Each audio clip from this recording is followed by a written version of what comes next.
Good evening. Hope all of you are doing well. Michael Feeder and I are the only ones in person, but it's great to have all of you online. And for those who may come in the next few minutes, it would be great.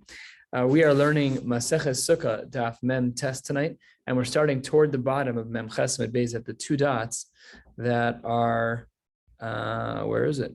It's the two dots that are, oh, sorry, I'm on the wrong page here. Oh.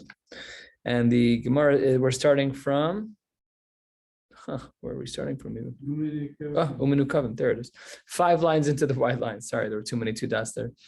5 lines into the wide lines, and it says Umenu Kavim Kimin Beis Chotman. So we learned yesterday that the Nisuch HaMayim was done on the Mizbech, and there were these 2 bowls, discussion of what they were made out of, and they had different holes in them that were similar to that of nostrils, as is the Gemara's comparison. And the Gemara wants to say that because the holes were of different sizes, Lema Mas Nisan Rabbi Yehuda Hivelo Rabbanan. Maybe we should say that our Mishnah, which speaks about the Nisuch HaMayim and the Nisuch HaYayin going into these containers, maybe it should be like Rabbi Yehuda. Why should it be like Rabbi Yehuda? It's not because the Mishnah writes, Rabbi Yehuda Omer, belog haya menasech kol shmona, that it was a log. It was a log, one log of the Nisuch HaMayim. And Rashi highlights that the wine was 3 lugin. So that doesn't, it would make sense that there should be 2 different sizes, and therefore there should be 2 different holes.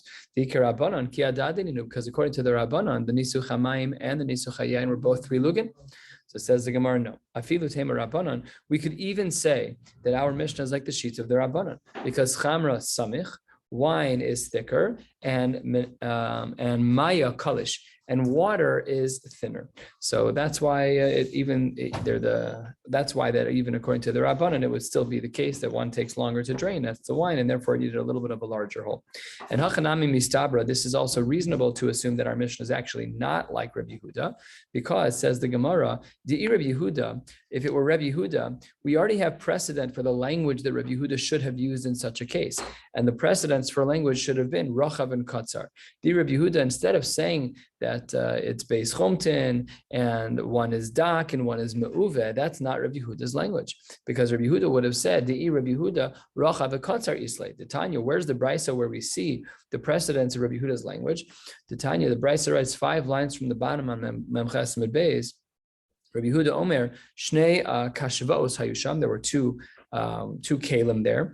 Echad shel mayim ve'echad shel yayin, one of water, one of wine. Shel yayin piha rachav. Its opening was rachav, was wider. He doesn't say me'uveh like we have in our case. And shel mayim piha katzar. So he has a totally different language. Kadeshu shneim kalen bevasachas shmamina. Because we see in our Mishnah that it does not use the language of Rabbi Yehuda, rachav and katzar, but rather it uses the language of me'uveh and dak. So therefore, it must be that our Mishnah is like the Rabbanan and not like Rabbi Yehuda, shmamina.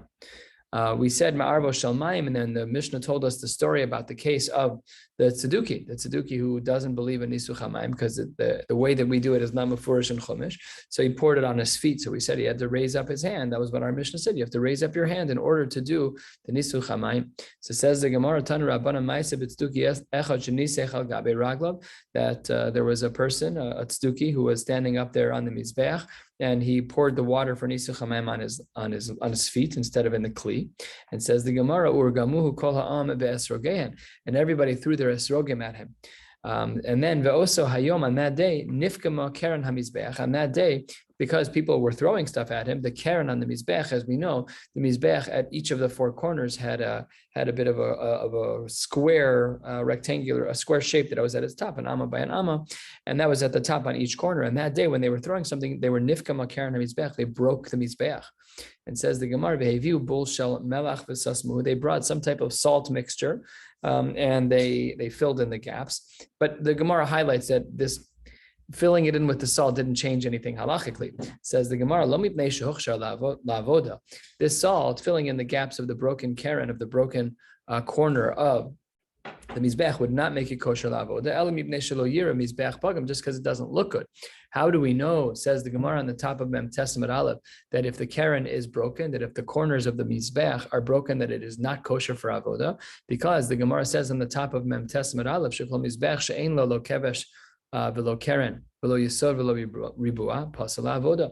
These are 4 categorical psulim of the mizbech. It needs a ramp, it needs the corners, it needs a yesod, and which is of course at the very bottom, which was only on 2 sides, and it has to also be a ribua. It has to be squared out.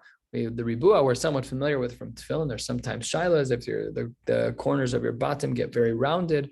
It's very rare for someone to have a real halachic issue with that. But if your tefillin seem to be very rounded at the corners, you should ask a competent posek.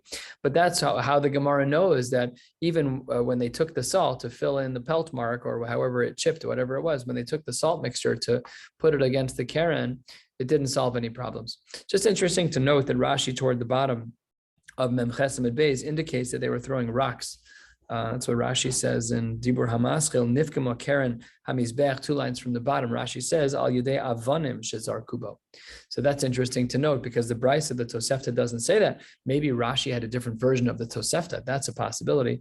Unclear as to how Rashi got to Avanim when the Bryce here says explicitly that they were throwing esrogin.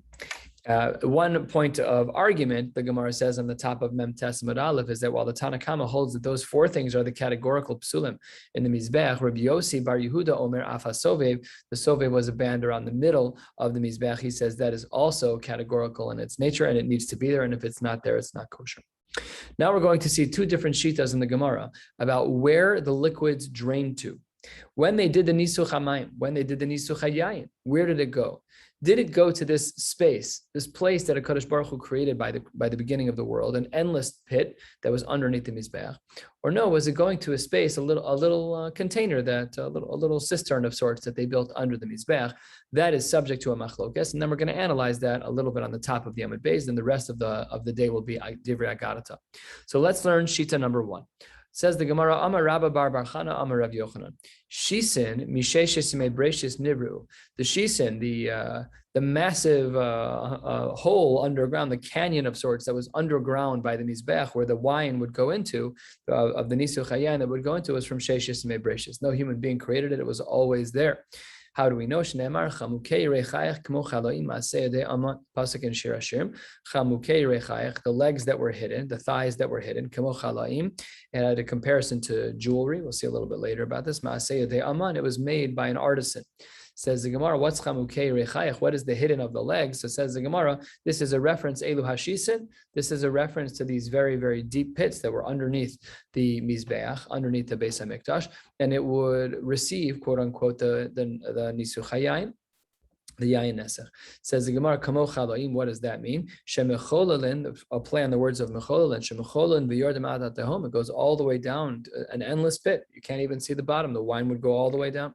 What does the pasuk mean when it says Maaseh de Aman, that it was made by an artisan? Zeh Maaseh de Unaso Shel HaKadosh Baruch Hu. HaKadosh Baruch Hu was the one that created this. This is all approach number 1. We're going to see a couple more sources in this camp. But again, approach number 1 is that with the Nisuch HaYayin, the water and the Nisuch HaMayim as well, it would drip down into this endless pit underneath that was made during Sheshis and Breshis. More Marim Makomos to support this. Tana Debei Rabbi Shmuel. The word Breshis itself, Al Tikri Breshis Ela Bara Shis, is that he created this massive underground canyon. Tanya and a Brisa as well, Rabbi Yossi Omer, Shisin Mechulal and V'yordan Adat Tehom, that we know that there is this endless pit underneath the Mizbech that goes all the way down to the depths of the earth. Shene'emar, as the pasuk writes, Ashira na liyadidi, I'm going to sing a song to my beloved. This is a pasuk from Sefer Yeshaya, and Yeshaya is talking to HaKadosh Baruch Hu. Shiras Dodi leKarmo. It's a song to HaKadosh Baruch Hu about Karmo, about his nation, about the vineyards, about his nation. Kerem haya liyadidi.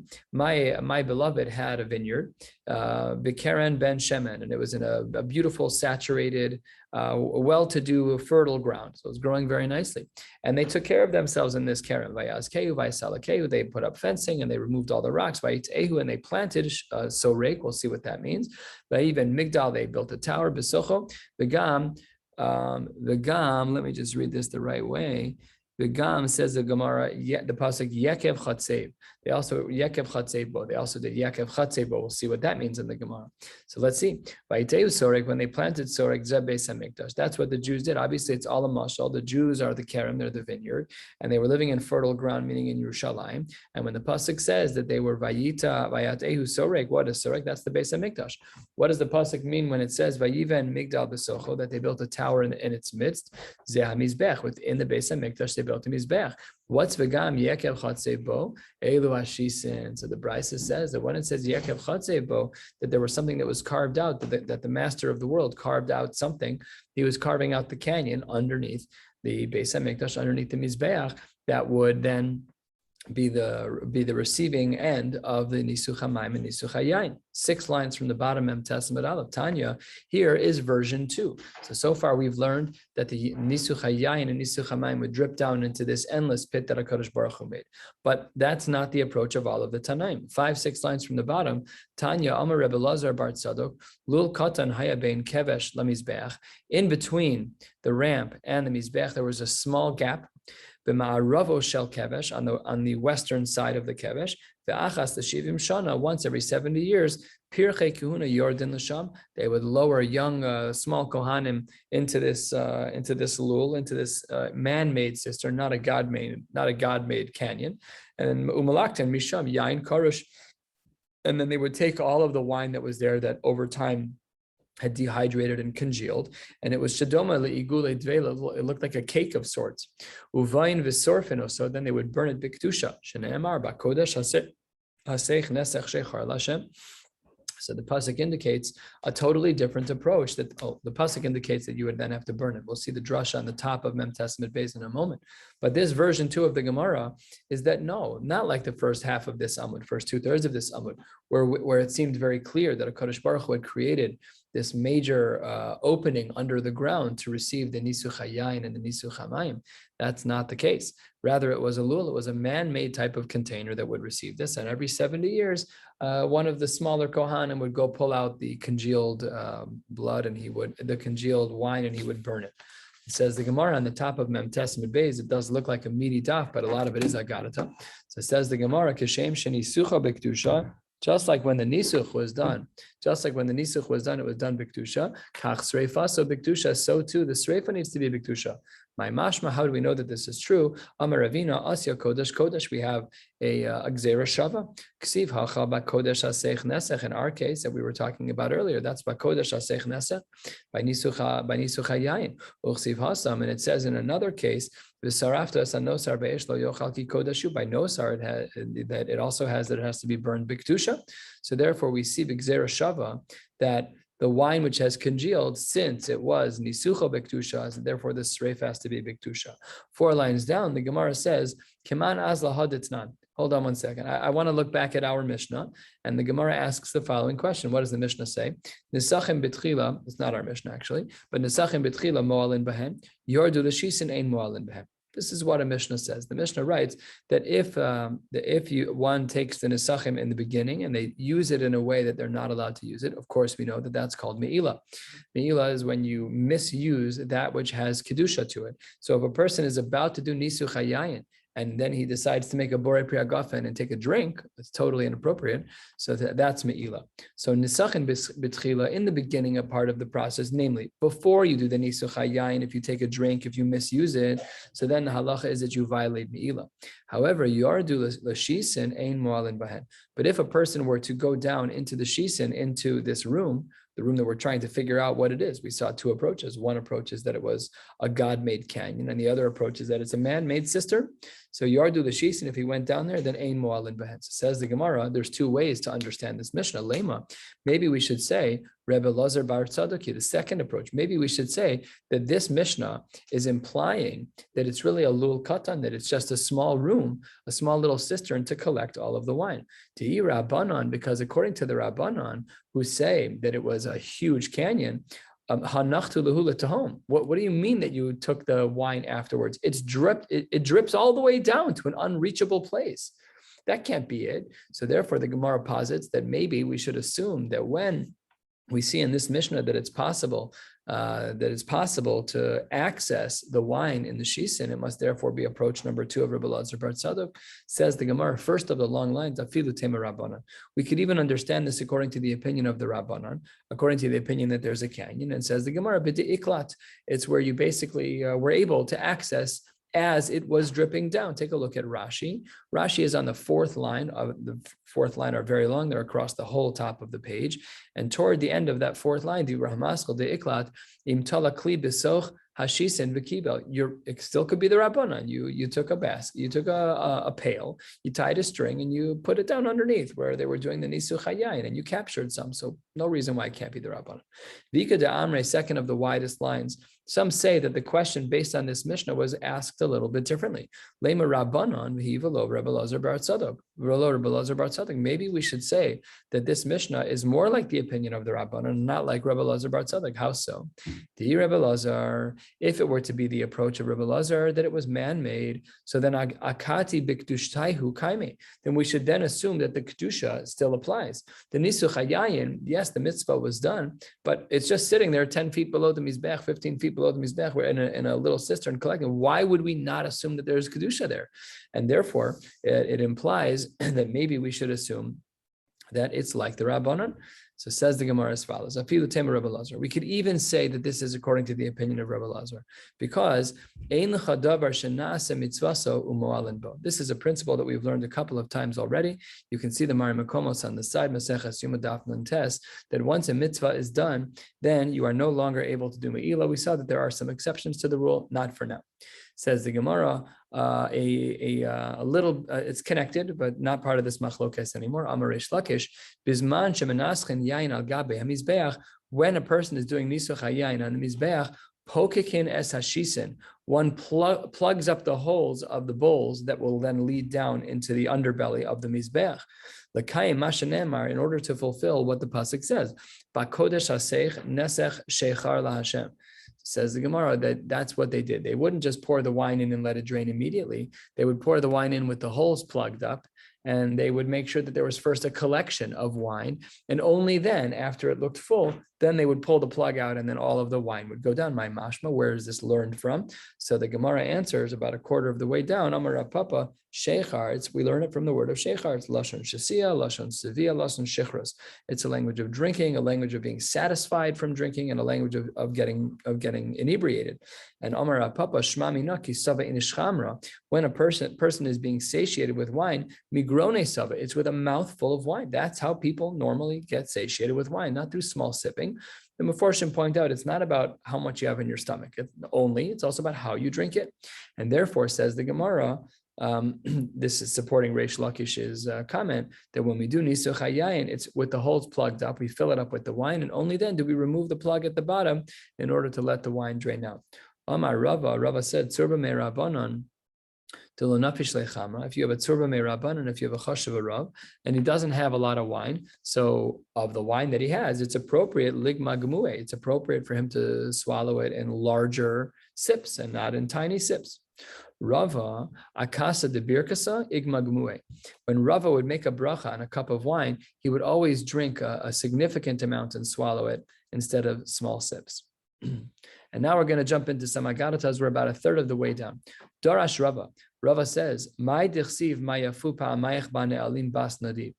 it mean when it says, how beautiful are your steps, bane alim, in the shoes, bas nadiv, the daughter of the nadiv, of the noble one.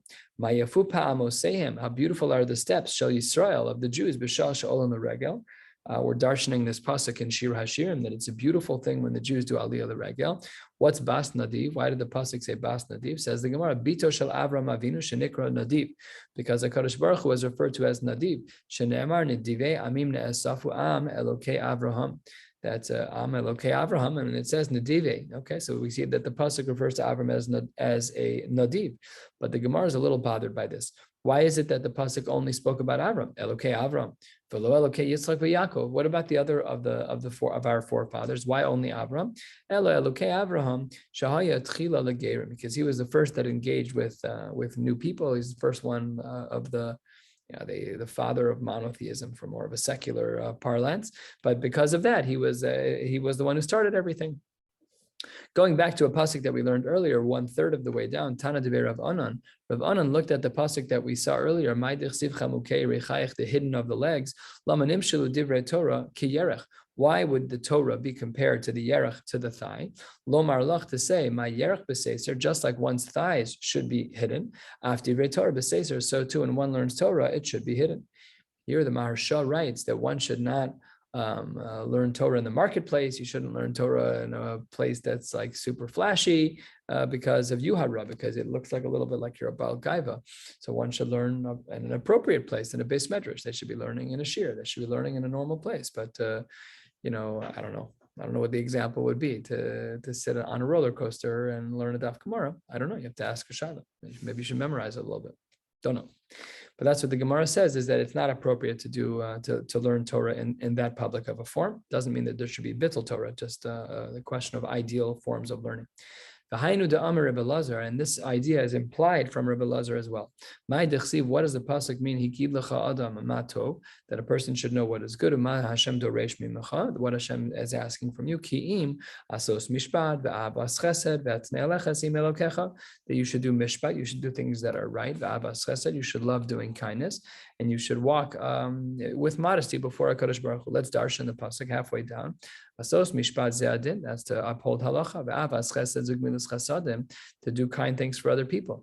Ve'atznei alecha sim elokecha. What does it mean to walk in HaKadosh Baruch Hu's toward HaKadosh Baruch Hu with modesty? Zo hatzah sameis, that should be done with a degree of tznius. Ve'achnasas kala l'chuppah, and as well making sure that a kala can get to the chuppah. That as well should be done b'tznius. And from Rebbe Lazar, we have the following kal v'chomer. Just like things that are done in public, the burial of a particular person, or hachnasas kala, just like those things are done, typically they're done in public. And even there, under those circumstances, there the Torah said that one should be modest, one should be humble in the way that they do that. All the more so, things that a person should do that are private, like learning Torah, all the more so they should be done b'tzina. Halfway down, Amar Rebbe Lazar, now let's create a hierarchy of our values. This is something that the outside world lacks, and it's something that Baruch Hashem we are zocha to have as part of our tradition. Amar Rebbe Lazar, Gadol ha'oset tzedakah yoser mikol hakorbanos. It's better to give charity. It's better to give tzedakah to poor people more than giving korbanos. Shene'amar, as the pasuk writes, asay tzedakah mishpat nivchar laHashem mizebach. It's more choice. HaKadosh Baruch Hu prefers that you do that than he does to bring a korban. An unbelievably powerful idea. It's also especially powerful in the times that we live in without a Beis Hamikdash. And if a person wants to do something better than bringing a korban, they should give tzedakah. This is totally separate of the chiyuvim of meiser, just the concept of giving tzedakah in general, that one is obligated to do so. Forget all of that. There's a perk, which is that it's more powerful, it's more ratzui to HaKadosh Baruch Hu than a zevach. That's unbelievable. So here's our pecking order. It's good to bring korbanos. It's better to give tzedakah. But there's nothing better, so far on our list, there's nothing better than doing chesed. How do we know that that's true? Shene'amar, because the pasuk says, Yir lachem l'tzedakah v'kitzur lefi chesed. You planting is equated to giving charity, but harvesting is equated to chesed. And says the Gemara as follows. Imadam zoreya, when a person plants seeds in the ground, safek ochel, safek ein ochel. We don't know what's going to happen. Could be a deluge and ruin all that. We don't know what's going to happen to the food. It could be a drought. So when you're planting, we don't know. Safek ochel, safek ein ochel. But adam kotzer, but when a person is harvesting, put it in your mouth. You're able to eat right away. Vaday ochel. So says the Gemara, that's why chesed, based on the pasuk, that's why chesed is yoser minat sukkah. Amar Rebbe Lazar, even though that's true, ein staka mishtalemes ela lefi chesed. They are intertwined. Ela lefi chesed sheba. The tzedakah and the chesed are woven. Shenemar zir lachem tzedakah v'kitzur lefi chesed. They're both in the same pasuk, but they're both in the same pasuk to show you that they are intertwined, and the level of one can be made greater by the level of the other. Tanu Rabbanan, we're 2/3 of the way down. The rabbis have taught us. There are at least three areas, I should say, where we see that gemilas chasadim, that kindness in giving to others is greater than giving charity. Number one, tzedakah b'mamono. A person can give charity with their resources, with their money, with things that they own. But gemilas chasadim, when you're being kind to someone, bein begufo, bein b'mamono. That's true whether or not you give money. You can just be nice to someone, invite them for a meal, whatever it is. You could do, you just go over and say hello to someone who has a shoulder to cry on. So therefore, that's difference number one, is that tzedakah, to be yotzei tzedakah, it has to be of your resources. Masha'enkim, with gemilas chasadim, there's many ways to fulfill that. Tzedakah la'aniyim. Tzedakah is to people, is de machzaro. It's what people are lacking. So when people are lacking, then you can fill the void in their lives, granted. But gemilas chasadim, bein la'aniyim, bein la'ashirim. You could do gemilas chasadim to anyone. It doesn't have to be to someone who's poor. It doesn't have to be to someone who's rich. It could be to anyone. And then the third distinction is tzedakah l'chaim. When a person gives charity, to be yotzei, the mitzvah of tzedakah, you have to give it obviously to someone who is alive. However, gemilas chasadim bein l'chaim bein l'mesim. A person can do chesed, as we're familiar with the phrase of chesed shel emes. So there are phrases like that where you're doing something with no reciprocity per se in this world. You're doing a chesed for a mace and you're not getting anything back. So that's how chesed is more powerful in these three ways. Anyone who does charity and who does mishpat, who enforces the halacha, does the right thing, ki'ilu mile, it's as if they filled kol ha'olam kulo, the whole world, with chesed. Shne'emar, ohev tzedakah mishpat, chesed Hashem ha'aretz. Says the Gemara, if that's true, maybe someone will say like, hey, I could short the whole system. As long as I do a couple things right, Hashem will be happy with me. I'm not going to keep halach. I'm not going to be frum. I'm not going to do Ratzon Hashem at large. But I can be mileis kol ha'olam. I'm going to do a little tzedakah over here and a little mishpat. So says the Gemara, Shema Tomar kol ha'bolik pots kofetz. Anyone who wants to jump on the train can jump on the train, and all of a sudden you're Mr. Righteous, Rabbi Righteous. That's not possible. Says the Gemara, no. Ma yakar chastacha Elokim. The chesed is yakar. It's very precious to HaKadosh Baruch Hu. It's a lofty level. You can't just jump on the bandwagon when you're in the mood and you want to just check a box. It's elul. All of a sudden, we're going to start to be stuck on chesed. No, it's hard to reach these levels, and therefore you have to work for it. So that's what the Gemara says, is that not everyone can chaparite. So what about the flip side? What about the people who are yorei shamayim? Yochalaf yorei shamayim king. Maybe we should say that for those who are yorei shamayim, that they may still have a hard time reaching this level of doing tzedakah and mishpat that would bring about the equivalence of bringing chesed to the whole world. Talmud Lomar, that's not a concern. The chesed Hashem me'olam ve'ad olam al yireyav. No, the chesed of HaKadosh Baruch Hu, that can happen with those who have yiras shamayim. They're able to do that. So the point is that it has to be authentic. If you're looking to bring about tzedakah and mishpat in order to result in the chesed that you want, that HaKadosh Baruch Hu should see you as such a bal chesed, it's not stum. It's not just to be flaky about it. I don't keep 610 of the mitzvahs. I keep 3. But during Elul, it's good to do the mitzvahs, but don't think you're going to reach that darga just because you decided right now I'm going to do it. It's part of a culture of observance, and when you're a yarei shamayim, which is the epitome of that observance, when one actually has real yiras shamayim, so then they're able to reach that level. Amar Rabbi Chama Bar Papa, Kol Adam sheyesh alav chen, and some people change this to chesed because, as we'll see, the pasuk doesn't have the word chen in it. Says the Gemara, Biyadu asher yarei shamayim. Anyone who has chen or chesed, it seems to be that he should be a yarei shamayim. Shneimar chesed Hashem me'olam ve'ad olam al yireyav. It doesn't say chen in the pasuk, so that's why it's mashma like the Dfus Yashon, like some. I think it's a Dfus Yashon. It says it's from the Shla Kadosh, not from a Dfus Yashon. But the Shla writes that the language here should be chesed and not chen based on the pasuk. Bamar Rebbe Lazar, last pasuk for the night with 2 different explanations. My dichsiv, what does the pasuk mean when it says pia pascha b'chachma v'soras chesed ala shona?